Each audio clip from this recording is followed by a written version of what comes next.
Welcome to the SNGREP Quick Start Guide presented by Voxtelesys. In this video, we will be demonstrating the basic usage and installation of SNGREP. SNGREP is a Linux terminal tool for displaying SIP message flows. This tool can be used to troubleshoot issues with your PBX. We'll start by installing the program SNGREP. If you're on an RPM-based distribution like CentOS, which is the OS running FreePBX, the command to install SNGREP is yum install SNGREP.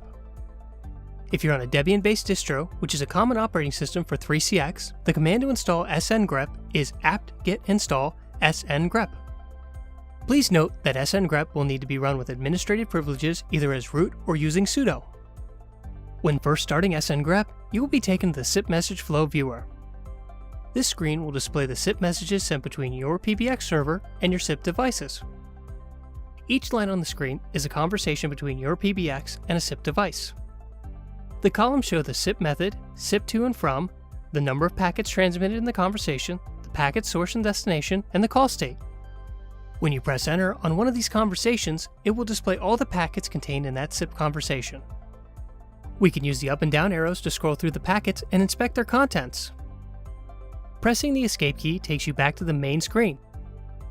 If you want to clear the conversations on the SIP message flow viewer, press the F5 key. Pressing the escape key on the SIP message flow viewer will prompt you with the confirm exit dialog box. In this video, we covered installation and basic usage of SNGREP. In upcoming videos, we will demonstrate more advanced features to help you troubleshoot PBX issues. If you have any further questions, please check out support.voxtelesys.com.